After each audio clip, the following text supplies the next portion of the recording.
歐洲最重要的2個國家，法國和德國，如果你把它們放在一起，你就會發現一個非常有意思的現象：法國幾乎所有東西都在巴黎，總統在巴黎，金融在巴黎，大學在巴黎，博物館在巴黎，時尚在巴黎，似乎全法國的人都想去巴黎。但是德國呢，很不一樣，首都是柏林，金融中心是法蘭克福，港口是漢堡，汽車工業又要往南邊的慕尼黑跟斯图加特，展覽又是科隆、漢諾威。德國似乎沒有一個像巴黎一樣的超級大城市。那麼為什麼這2個相鄰的國家會發展出2條完全不同的道路呢？今天咱們就來聊一聊這2種發展模式。如果說城市的話，說到法國你會想到什麼？巴黎，對不对？有人會想到馬賽，還有里昂、斯特拉斯堡。能說出來的一些大的城市或者比較有名的城市數量相對比較少。但是德國呢？柏林、慕尼黑、法蘭克福、萊比錫、德累斯頓。從大家普遍所熟悉的城市來看，法國就是一個中心型國家，什麼都是巴黎，連法甲的球隊最厲害的也是大巴黎。但德國不一樣，德國屬於多中心的或者說網絡型國家。如果用一句話來說它們的區別，就是法國是一個城市帶動全國，而德國呢是很多城市組成全國。那如果帶入好理解一點，比方說咱們國家很多省份，有的省份是省会一家独大，有的省份是2、3個城市，而有的省份各个城市都各有千秋。那咱們先來說一說德國這種各有千秋的網絡型國家。咱們前面也提到，說起德國，那它的中心城市在哪裡？你很難說出一個中心。政治中心肯定是柏林，沒錯。同時，柏林還兼顧着文化創意中心。法蘭克福呢是金融中心，尤其是英國脫歐之後，法蘭克福成為歐盟最重要的金融中心。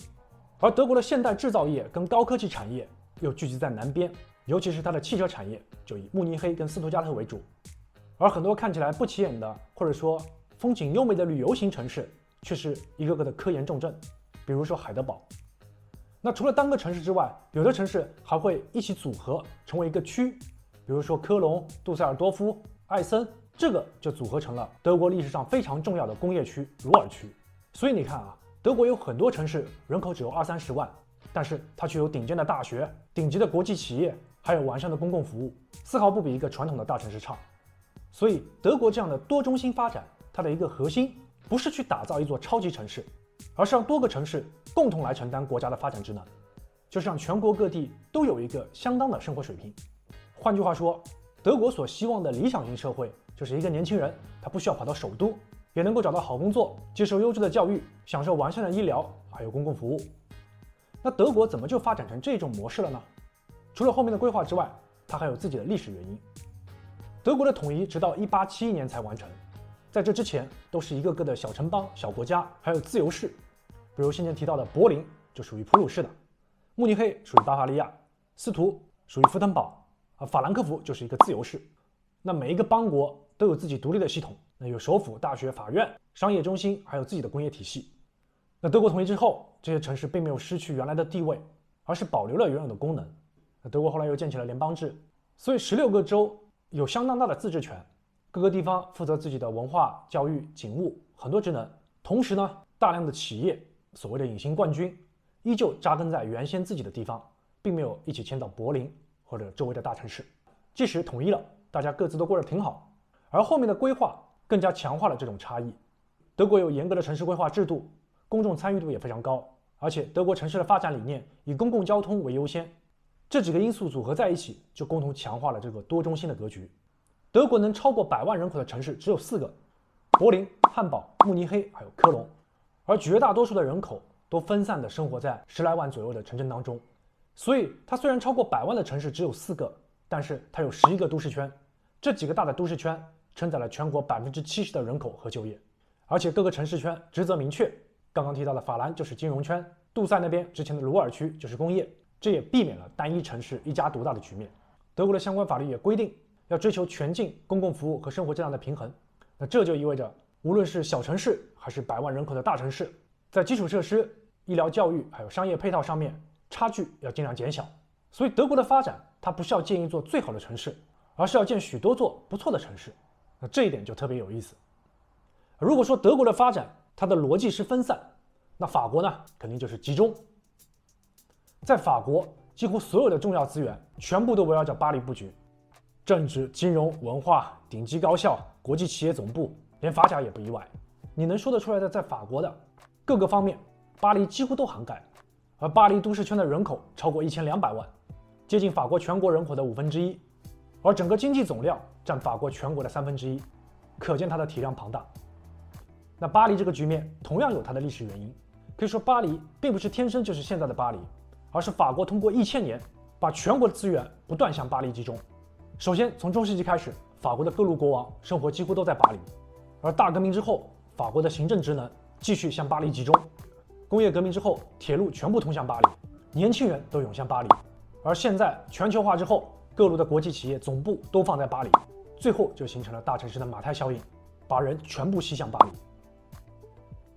其實巴黎这個城市很早就開始集中了，像我們之前提到的奧斯曼工程，為什麼要建這個工程？就是人太多太亂了，不好管，